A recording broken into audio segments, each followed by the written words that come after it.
Nous vous remercions d'être venus, encore une fois, nous soutenir pour faire passer nos informations à l'opinion nationale et internationale, en particulier aux maîtres de salle de taekwondo. Comme l'annonçait M. Kablakan Pamphile, en effet, il y a certaines décisions de justice qui sont tombées depuis un certain moment au niveau de la Fédération ivoirienne de taekwondo. Malheureusement, le comité directeur sortant ne communique pas dessus. Pour cela, nous, ce matin, nous venons informer tout le monde de ce qui se passe. Alors, quel est le contexte? La Fédération ivoirienne de taekwondo devrait organiser une élection le 30 octobre 2021. Malheureusement, il a été demandé à la Fédération de ne pas tenir cette assemblée générale à la date du 30 octobre, mais de la repousser plutôt ou plus tard au 30 novembre. Ce qui n'a pas été fait par le comité directeur sortant sous prétexte que la signification de cette interdiction, cette ordonnance par la justice n'avait pas été faite à eux à temps. Alors que cela avait été fait le 29 octobre et ensuite le 30 octobre, même le jour de l'AG. Suite à cela, nous avons saisi la justice pour demander l'annulation de cette assemblée générale. Et depuis le 5 mai, la justice a annulé cette assemblée générale et une grosse a été signifiée à la fédération depuis le 2 juin 2022, de même qu'une dénonciation à M. Jean-Marc Yassé et M. Bamba Cheikh Daniel pour leur signifier de ne plus se prévaloir du titre de président de la Fédération ivoirienne de taekwondo. Alors, cette assignation qui s'est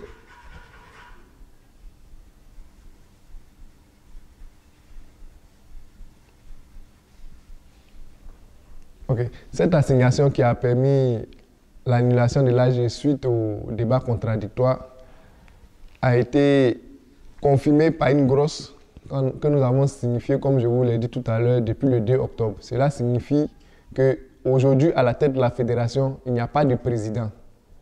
Ce que la partie adverse ne semble pas contester, mais semble braver par des actes qui sont posés. Et cette décision exécutoire a été exécutée déjà à Daloa le samedi 4 juin. Il y a une manifestation qui a été annulée et aussi il y avait un stage international organisé par la fédération qui n'a pas pu se tenir au centre culturel, qu'ils ont transformé en autre chose à l'Agora de Koumassi.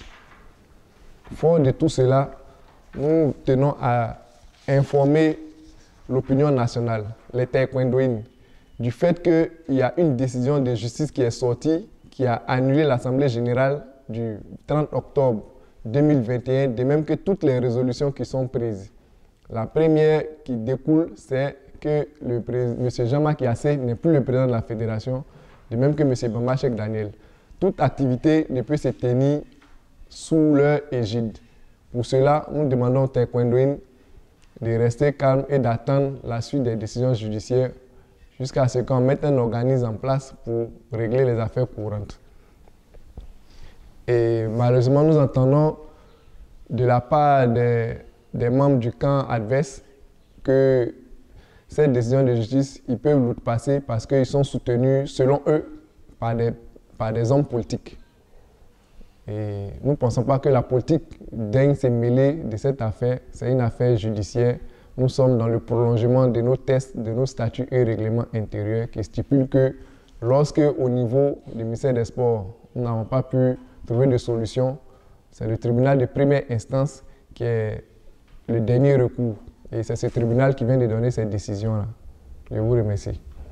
Quelle est l'action que vous devez entreprendre pour enrayer les actions de ce comité directeur illégal, puisqu'on sait qu'il y a des actions qui sont menées ça et là, et puis à quand réellement la reprise des élections?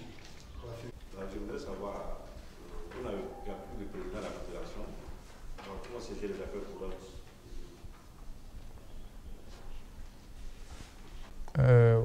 Merci pour vos questions. Vous avez posé de savoir quelles sont les actions à mener pour que la paix revienne au sein de la Fédération ivoirienne taekwondo. Et quel est notre état d'âme, quelles sont les actions qu'on mène on a l'impression qu'ils bravent cette décision. Déjà, nous avons arrêté déjà, comme je vous l'ai dit, une manifestation. Et la seconde manifestation a été constatée par un huissier. Et la procédure pénale peut être engagée contre ces personnes qui bravent les décisions de justice. Et c'est comme ça que nous travaillons toujours dans le calme et dans la paix en respectant les lois du pays. Concernant la date de reprise des élections, cette date sera sûre au plus tôt lorsque l'organisme chargé de transition, chargé de suivre, de remplacer le comité directeur illégal qui est en place, sera mis en place. Voilà, c'est à partir de la présence de cet organisme-là qu'on pourra donner une date exacte des élections.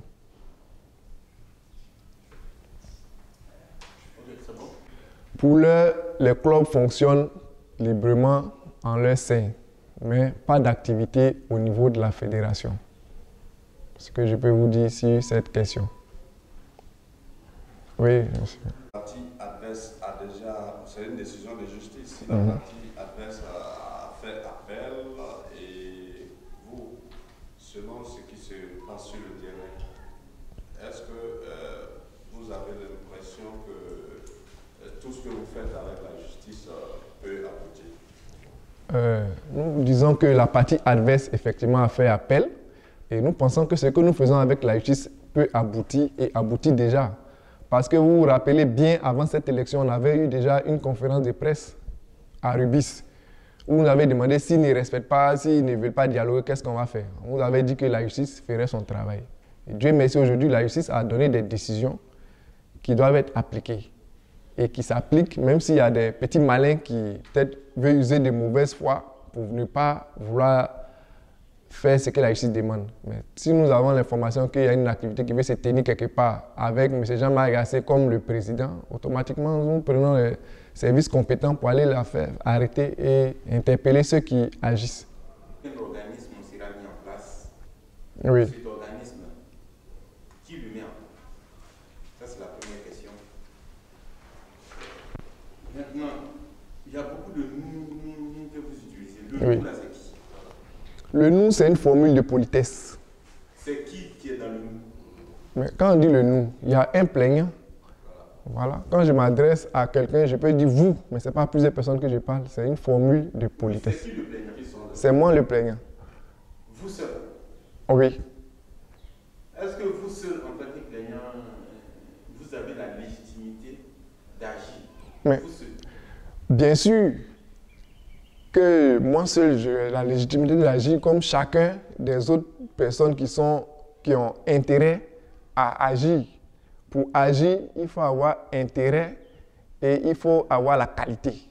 En tant que candidat, même s'il y a 1000 candidats, que c'est un seul qui se plaint, il a le droit, on est dans un état de droit. Voilà. Et c'est pour cela que les décisions de justice sont sorties en disant que le plaignant, M.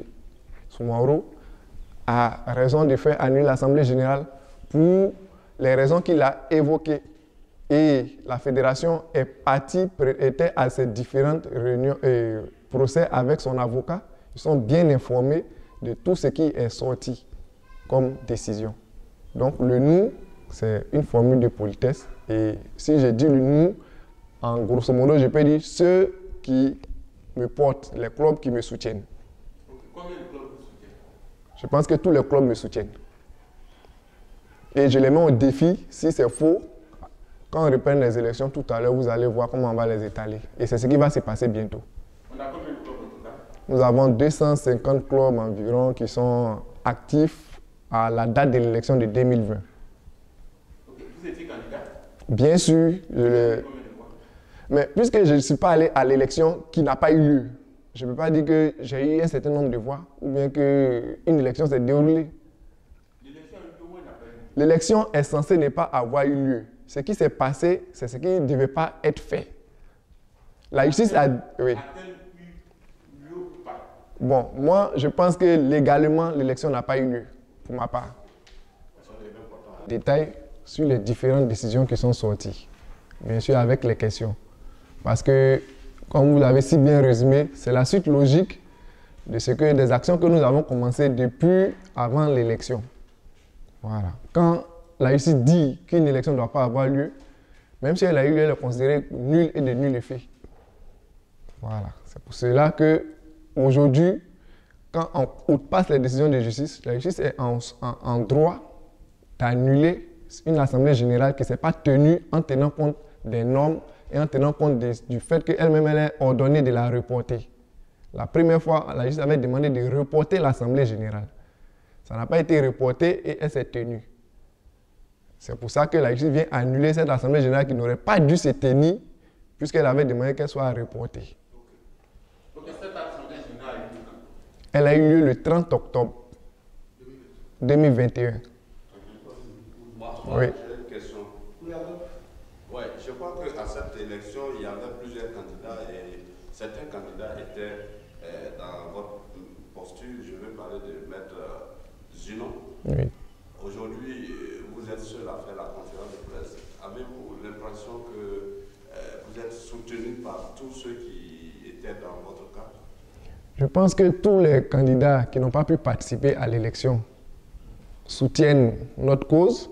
Et je pense aussi que ceux qui ont participé, et comme nous supposons que l'élection ne s'est pas tenue, si on allait entrer dans les irrégularités même qui sont posées là-bas, sont tous en phase avec nous. Nous sommes en contact, on sait, ils sont tout le monde en phase. Même les membres statutaires, les clubs, on a leur soutien à ce jour. Il y avait 7 candidats.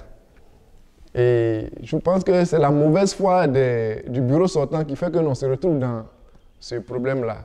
Et on peut le démontrer tout à l'heure.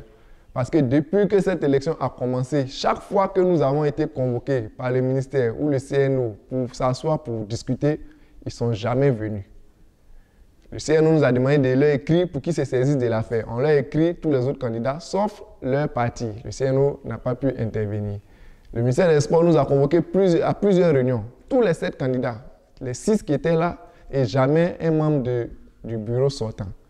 Ça veut dire qu'ils déjà ils étaient dans une logique.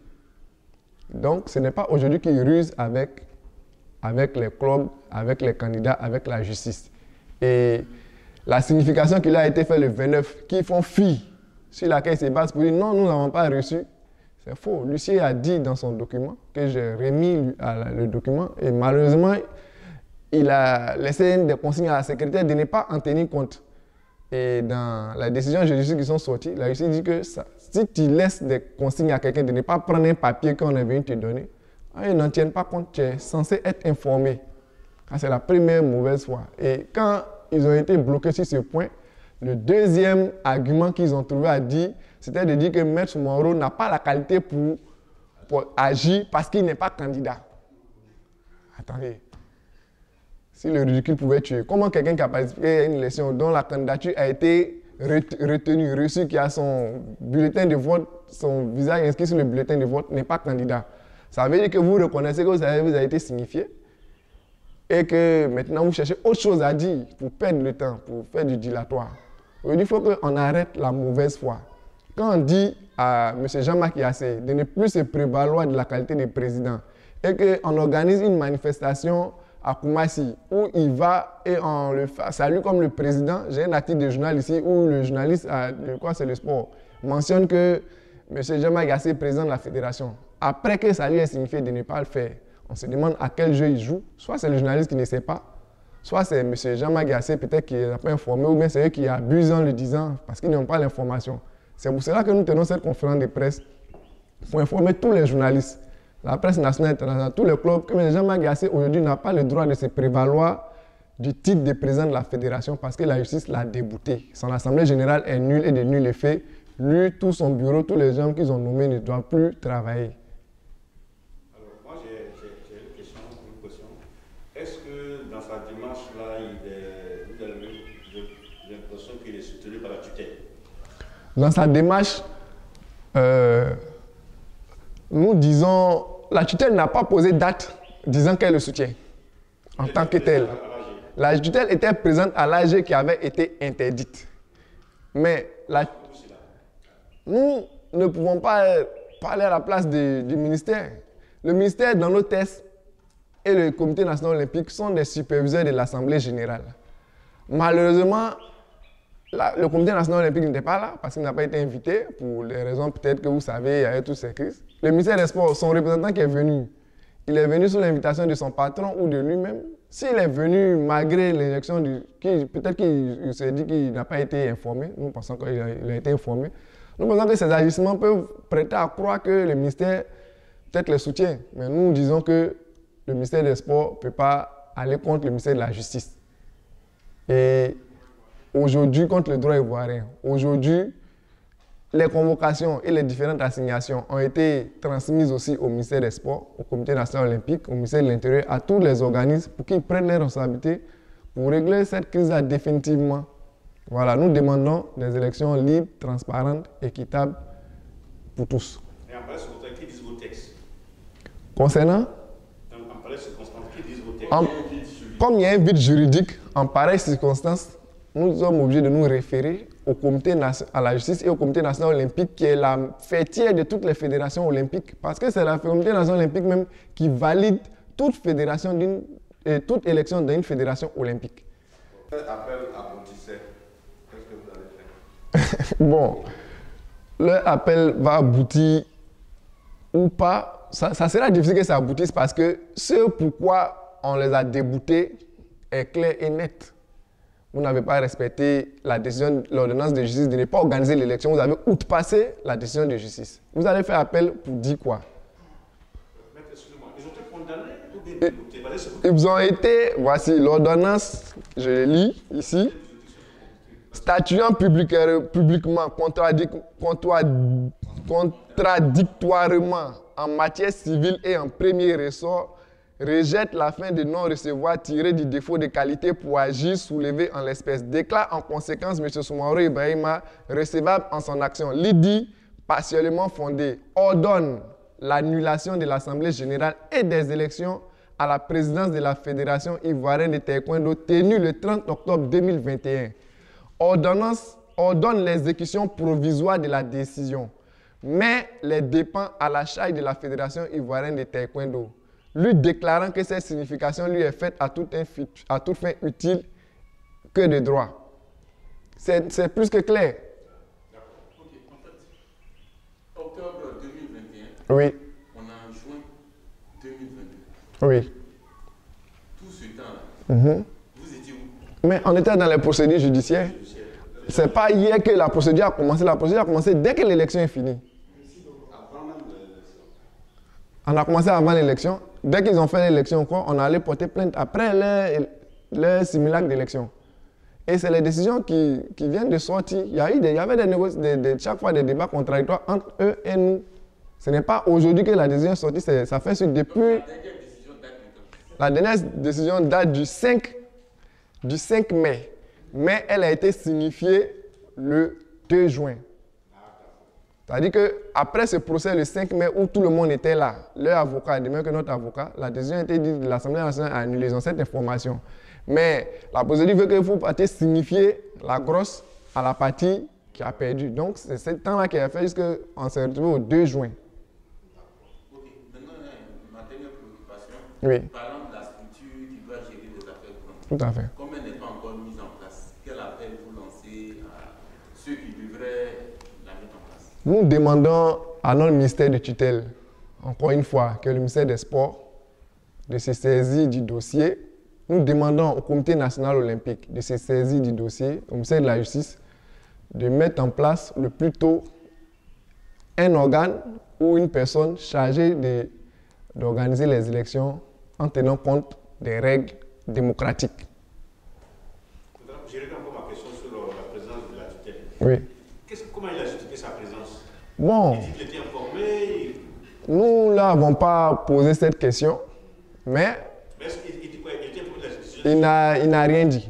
Il n'a rien dit. Mais sinon, on leur a transmis la décision. Et au ministère des Sports, et le jour de l'élection. Donc ça veut dire que le ministère de la tutelle a eu la décision avant la tenue de l'élection. Avant la tenue de l'élection. Ils ont eu la décision. Oui, Oui. est-ce qu'au jour de votre vigilance, Oui.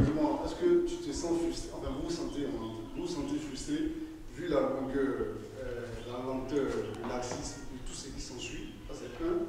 Deuxièmement, qu'advienne la volonté ou l'action concrète du CNO quand on sait que c'est la fêtière justement des sports de fédération sportive olympique? Aujourd'hui, nous pouvons dire que, on ne va pas dire qu'on est frustré, mais on a choisi de faire confiance à la justice. Et la justice a ses règles, a ses manières de fonctionner, a ses procédures. Donc nous suivons ces procédures-là. Mais je pense que ce qui me choque, c'est le fait qu'en face, c'est des hauts administrateurs, des hauts cadres de ces pays à qui on a signifié une décision de justice, qui ne veulent pas la faire respecter, qui n'informent même pas les membres statutaires qui les ont mis à ces différents postes, qui peuvent les induire en erreur parce que le cas où ils organisent une activité sans être informés et que la justice les condamne ou les saisit, ça ne sera pas intéressant. Parce qu'on ne peut pas avoir en face de nous des grandes autorités et qui sont là grâce à la loi. Et maintenant que la loi leur dit une chose, ils semblent ne pas vouloir jouer un petit jeu de mauvaise foi. Et c'est cela qui me choque personnellement, l'attitude de ceux qu'on a en face, qui jusqu'à aujourd'hui, depuis le 5 mai, n'ont même pas encore pu signifier, dire quelque chose aux membres statutaires. Donc, vous estimez qu'il faut pas la décision de justice et organiser des activités. Nous estimons qu'ils font semblant de ne pas être informés et qu'ils font organiser des activités où ils sont en dessous. Parce que, comme je l'ai dit, ce qui s'est passé à Koumassi, l'ex-président, pour ne pas dire M. Jean-Marc Gassé, qui n'a jamais été président, puisque l'âge n'a jamais eu lieu, était présent à Koumassi. Ils l'ont salué en tant que président. Et on a vu un journal, comme je l'ai dit, une revue de presse, qu'il a nommé président de la fédération, qui allait organiser. On a vu même un diplôme de participation signé le 12 juin avec son nom en tant que président. Donc tous ces petits détails-là nous font croire que la décision n'est pas respectée à leur niveau. Justement, quels sont les moyens dont vous disposez pour faire respecter la décision? Pour faire respecter la décision, Oui, parce qu'il peut ne pas faire, mais est-ce que vous avez organisé des démarches pénales? nous pensons que les démarches pénales sont en cours. Comme nous savons que nul n'est censé ignorer la loi. D'abord, nous sommes des sportifs. Donc, si le règlement sportif ne peut pas avoir lieu, nous serons obligés d'aller un peu plus loin. Parce que l'objectif, ce n'est pas de venir faire arrêter quelqu'un ou bien aller contre les intérêts de quelqu'un, mais c'est de faire respecter la justice et les lois du pays. D'autant plus que nous sommes des taekwondoïnes et que dans notre loi fondamentale, dans nos principes fondamentaux, on dit de faire un champion de la justice et de la liberté. Je ferai respecter la justice. Si en face il y a des taekwondoïnes, je pense qu'ils vont faire respecter la justice. Si c'est des maîtres ou bien des pratiquants de taekwondo, c'est qu'on récite chaque jour avec nos élèves. C'est qu'on dit à nos élèves de respecter le civisme, de respecter les autorités, de respecter les institutions. Si en face des membres des institutions ne font pas respecter, c'est dommageable. On sera obligé de leur faire respecter cela.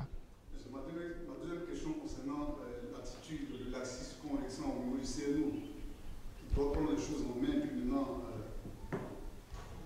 Bon.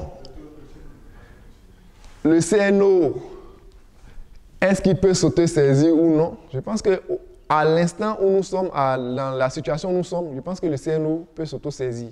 Le CNO peut mettre quelque chose en place. Le CNO peut informer la WT de la situation qui est là, comme ils l'ont fait en 2017-2018, et permettre à tout un chacun de voguer normalement. Aujourd'hui, il y a des athlètes olympiques qui sont là, qui sont déjà à leur disposition. Ils ont ces dispositions-là dans les tests. Donc, dans les tests de la WT, ça leur permet de régler au Gabon.